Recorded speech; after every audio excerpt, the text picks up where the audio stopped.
Olá, estudantes. Eu sou o professor César Mangolin, da disciplina de Fundamentos de Antropologia, que pertence ao núcleo comum, né? Então, nós temos aí estudantes do curso de Serviço Social, que era a origem dessa disciplina, mas outros aí da área da gestão, né? Da administração, enfim, o da arqueologia, né? Então, outros cursos que estão por aí. Essa é a nossa primeira, né? Das quatro desses encontros ao vivo, né? Vão ter ainda. Então, essa aqui nas próximas 3 semanas, é isso? E a ideia é que, né? Então, inicialmente, né? Hoje eu quero chamar um pouco a atenção para as possíveis contribuições da antropologia para as áreas aí, né? No modo geral, né? Já que reunimos grupos distintos, e sugerir, caso tenham algum tema específico, né, uma dúvida, enfim, que me enviem lá, escrevam, né, para que a gente possa tratar disso aqui também. Vocês têm o material escrito, né, o material didático escrito, tem as aulas em vídeo, né, aquela sequência de 8 aulas, mas é claro que nós temos muito assunto ali. Essa ideia da visão panorâmica da antropologia deixa deixa a desejar, claro, vários outros assuntos aí, temas que seriam importantes. Para nós, assim, de um modo geral, né, eu quero insistir nesse conceito fundamental da antropologia, que é o de cultura, né, e a maneira como nós compreendemos isso a partir da antropologia, né? Lembra disso, né? Cultura é algo muito mais amplo, né? O conjunto de costumes, tradições, ritos, as formas do parentesco, o universo mítico, religioso, formas de organização da família e etc, etc. Isso tudo tem a ver com essa coisa que nós chamamos de cultura, né? Uma dada relação com o meio, né? Que é produzido por essa cultura também, enfim. Esse conceito de cultura e aquelas derivações, né, a ideia de traço cultural e depois de subcultura, de contracultura, né, e pensar nesses grupos inseridos dentro de culturas mais amplas, isso para qualquer um dos nossos cursos, enfim, né, pensar a partir disso é fundamental, né, para qualquer um dos nossos cursos. E por quê? Porque isso nos ajuda a ver o outro como o outro, né, e não a partir do que a gente gostaria que ele fosse. Me explico, né? É claro que cada um de nós, né, e cada um de nós também pertencendo a uma determinada cultura, a determinados grupos específicos, né, a subculturas, etc. e tal, nós temos uma dada compreensão da vida, do mundo e etc. Uma dada compreensão que, claro, né, sempre é melhor que ela esteja bem aproximada com os avanços do conhecimento humano, né? Quer dizer, é sempre ruim quando a gente encontra uma pessoa ou um grupo que ainda persiste, né? Em coisas que nós já superamos como espécie, em termos de conhecimento, e a gente vê isso acontecer sempre, isso não é uma raridade, infelizmente, né? Então, gente que ainda persiste, né, em algumas posições que nós já conseguimos, olha, né, explicamos já isso e não pode ter sido assim, né, não é assim e tal, ou pensar de outro jeito. Mas, enfim, é claro que o nosso esforço deve ser esse, né, nós que estamos aqui estudando e tal, mas nós, obviamente, nós temos uma dada compreensão da vida, do mundo, etc., que, se bem refletida, e isso é importante, né, de refletir sobre a nossa própria cultura e sobre as coisas nas quais nós acreditamos e pensar no porquê que nós acreditamos nessas coisas e não em outras, né? Conseguir racionalizar isso é bastante importante, né, para que a gente isso não faz ninguém perder a crença em nada, né? E nem perder valores, né? Isso é o contrário, né? Você conseguir racionalizar isso, né? Pensar, ó, por que eu acredito em tal coisa? Por que eu atribuo tanto valor a essa dada forma de organização da vida, né? Por que eu atribuo tanto valor a essas relações aqui, desse tipo, né? ainda que isso às vezes não me faça muito bem, né? Seja um peso e tal. E a vida é feita disso também, né? A vida não é feita só do que a gente fica feliz em fazer, né? A vida é feita também de coisas que nós temos que fazer por uma obrigação. Refletir sobre isso, né? Ó, por que eu me vejo obrigado a fazer isso, a agir desta maneira, né? A viver neste tipo de relação aqui, seja lá qual for, a acreditar nessa coisa. Por que eu acredito nisso? De onde isso vem? Como é que isso se formou e tal? Refletir sobre isso nos ajuda a avançar na vida, né? Nos ajuda a um desenvolvimento ético, moral, político, no sentido mais amplo do termo, né? E não é um caminho para você deixar de acreditar em nada, né? No geral, o refletir sobre isso ajuda você a enraizar essas crenças, essas formas de pensar e de ver o mundo. Então, né? Quer dizer, de que maneira que eu faço algo, né, de um jeito mais convicto, né, e mais convencido, portanto, né, de que isso é correto. É se eu racionalizei, se eu conseguir pensar sobre isso, encontrei o porquê penso assim, porquê ajo assim, né, eu vou conseguir fazer isso de maneira mais madura, mais serena, né, e mais razoável. Quando a gente não faz isso, nós só vamos fazendo. E fazendo por quê? Porque alguém disse que eu tinha que fazer, né? E eu estou fazendo, né? E no geral, quando você não racionaliza e não entende o porquê está agindo assim, quando aparece algo ou alguém, né, que coloca ali alguma contradição, as pessoas, no geral, quando não racionalizam, vão agir violentamente, né? A reação violenta, no geral, ela é derivada disso, né? Quer dizer, eu estou reagindo violentamente por quê? Porque eu não possuo argumentos, né? Quer dizer, eu não parei para pensar nisso, então eu não tenho nenhum argumento razoável.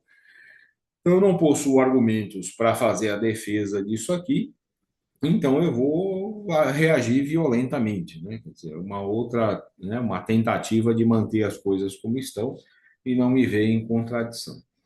Então, primeiro, né, para pensar, a antropologia pode nos ajudar a pensar as nossas próprias convicções, a entender a nossa própria formação, por que que nós agimos assim ou assado, etc. e tal, compreender a nossa cultura. Nós podemos observar a nossa cultura. E ao observar a nossa cultura, nós estamos observando nós mesmos, né? Quer dizer, do que nós somos produto. E isso nos ajuda bastante. E de outro lado, né, como eu disse, né, você ser capaz de ver o outro como outro e não como aquilo que você gostaria que ele fosse, significa o quê? Que ainda que, né, outras formas de organização da vida, de relações as mais diversas, de convicções, de crenças, etc. e tal, né, ainda que isso não coincida com a sua forma de viver e o que você acha razoável e correto, etc. e tal, quando isso não coincide, né, uma certa disposição é tratar aquele outro, né, o outro grupo, como alguém, como se estivesse fora das regras, né? Então é tentar impor àquele outro grupo uma dada forma do viver e não conseguindo fazer isso, agir violentamente sobre esse grupo, né, preconceituosamente, marginalizando, né, discriminando, e qualquer coisa desse tipo. Quando nós conseguimos olhar para o outro, né, não como a gente gostaria que ele fosse, mas como ele é, isso implica uma disposição para compreender o outro, compreender outra cultura. Isso é mais fácil fazer, claro, quando você está fazendo isso assim com um povo distante, enfim, né, com o qual nós não temos relações. Para a vida cotidiana, isso é muito mais complicado você fazer isso em termos de grupos específicos, né? Ou como nós tratamos lá conceitualmente, né? Subculturas que não coincidem com a sua. Isso é mais difícil, né? E aí, no geral, nós vemos, né, os preconceitos todos da vida pautando, né, discussões e posições. Que preconceito, né? Quer dizer, o preconceito, quer dizer, é algo que está antes do conceito, está antes do conhecimento, né? Essa é a ideia do preconceito.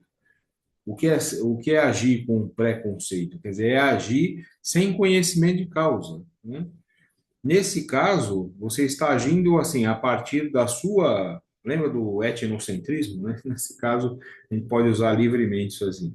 Você está usando a sua cultura, seus valores, etc., as coisas nas quais você acredita, que, no geral, as pessoas não param para refletir sobre isso. Vou insistir demais nisso, é necessário que a gente faça, né, essa reflexão.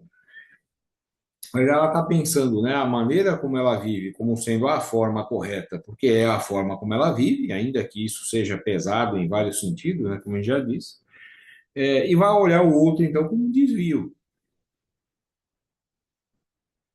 E é um desvio por quê? Porque você parte de uma noção preconceituosa de que existe uma forma correta de se viver, que foi determinada por alguém, você não parou para pensar nisso ainda, então você definiu as coisas assim, e as outras formas todas estão erradas e devem ser marginalizadas, combatidas, ridicularizadas ou qualquer coisa desse tipo.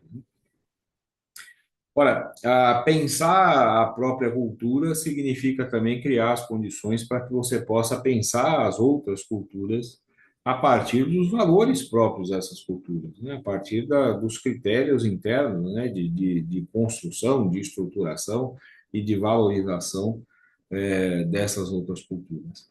Ao conseguir fazer isso, né, quer dizer, ao conseguir isso não significa você abandonar a sua forma de viver, né? Você pode fazer isso também, não tem problema nenhum, né? Mas não necessariamente significa isso, né? Isso significa só você ser capaz de observar o outro e compreender o porquê aquele outro grupo vive daquela maneira, né? E que sentido, quais os valores estão embutidos ali, enfim, né? E as razões daquilo se estruturar daquela maneira e não de outra. Quando a gente consegue fazer isso, né, quer dizer, a nossa disposição primeiro, então, é a de conhecer, é a de observar, é a de compreender, né? E não a disposição primeira de combater, de marginalizar ou de discriminar. Isso ajuda até na vida profissional, né? Principalmente para quem lida com o público, né? Quem vai lidar, né, com aí, um atendimento das pessoas, ou trabalhando na educação, ou no serviço social, ou na gestão, enfim, é fundamental que você consiga pensar, né, quais são os traços culturais, né, as especificidades daquele grupo com o qual você está trabalhando, para que você possa. Eu falei agora antes dessa aula com educadoras, né? E ele estava tratando exatamente disso, né? Vou dar isso como exemplo. Ah, quando você toma assim, né, a pedagogia, não sei do que, né, e tem lá um método e uma série de atividades, de aplicações, de etc e tal. E aí você pega esse mesmo método aqui, planejamento, e começa a replicar isso em todas as escolas nas quais você trabalha. Só que você tem isso aqui construído em um conjunto de atividades que vai ser reconhecido, né? E vai servir muito bem para um determinado grupo e para os demais não. Para os demais grupos vai ser estranhamento só. Você vai ter, né, vai ter uma dificuldade gigantesca de estabelecer um diálogo e de se chegar a algum avanço, né, nesse sentido.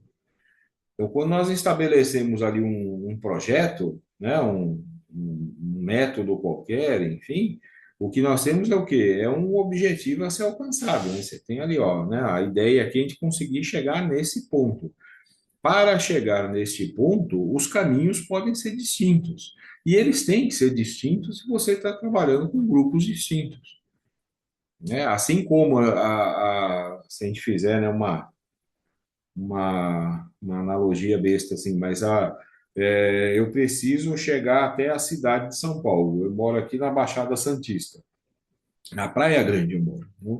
Para eu chegar na cidade de São Paulo, vamos supor que nós vamos todos até a Praça da Sé. O caminho que eu vou fazer para conseguir chegar ali é um caminho diferente de quem vai sair da cidade de Santos, né?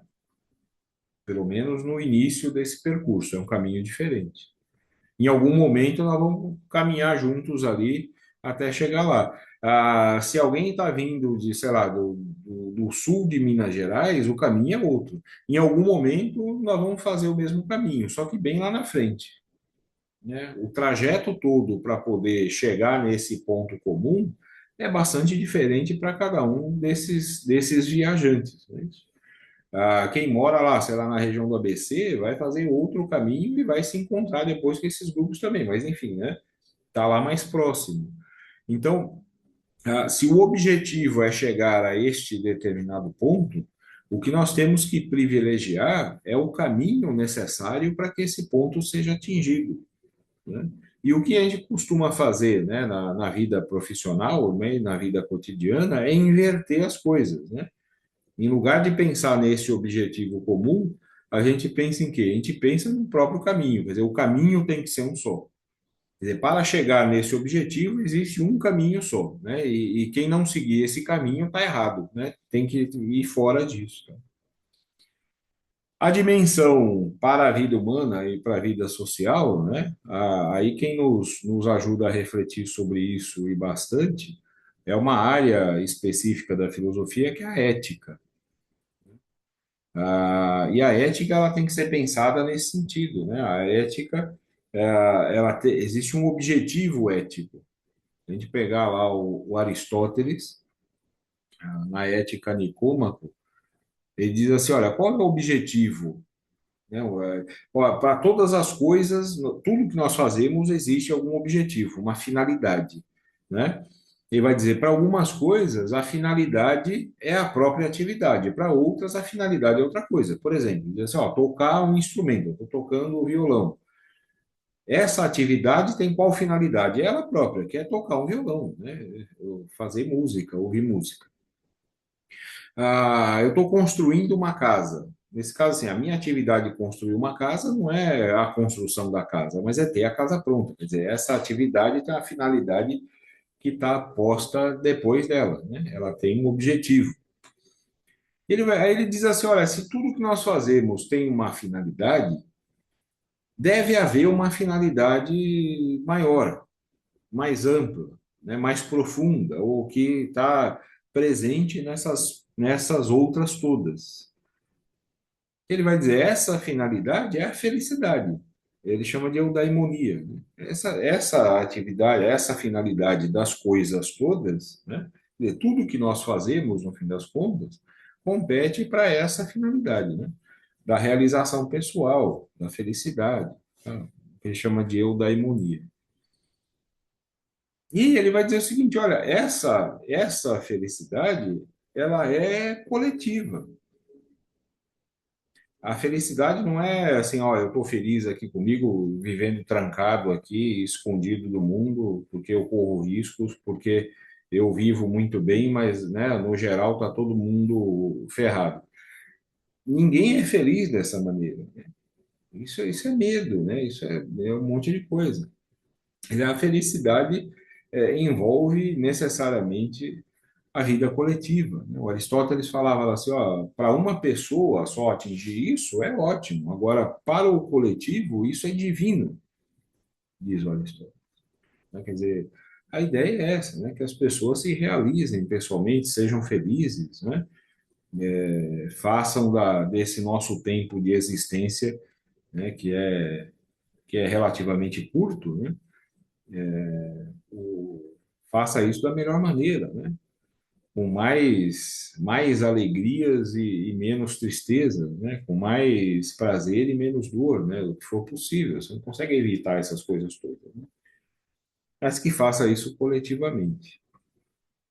Ah, voltando para a analogia dos caminhos, né? Se o nosso objetivo é chegar em São Paulo, os caminhos têm que ser distintos se nós estamos partindo de lugares distintos, mas o objetivo é aquele. Qual a nossa tarefa, né, como pessoas que estão se ilustrando no conhecimento? É jamais inverter isso, né? Quer dizer, o objetivo é o mais importante e não o caminho, né? Porque ao inverter isso e impor um caminho, o que nós vamos fazer é impedir que as pessoas cheguem a esse objetivo. Então aí a vida vai continuar tumultuada ao mesmo tempo. Ah, eu espero ter sido claro nesses exemplos. Na minha cabeça está claro, mas enfim, às vezes a gente, né, a maneira de falar acaba não sendo a melhor possível para esclarecer a ideia, mas é uma limitação minha, não de vocês. Vocês me cobrem aí se eu não fui muito claro. Mas, enfim, a antropologia pode nos ajudar a pensar isso, né? A dar esse passo fundamental para que a gente possa pensar nossas relações, no mínimo, né? Pensar nossas relações e enxergar o outro, o diferente, não como desigual, mas só como diferente. E não tem problema nenhum ser diferente, né? Desde que nós estejamos concorrendo todos para chegar a esse objetivo do bem-estar coletivo, né? Isso, da realização pessoal de cada um, né? De todos como condição para ser a de cada um e vice-versa. Tá bem? Um abraço para vocês, nos vemos nas próximas. Tchau, tchau.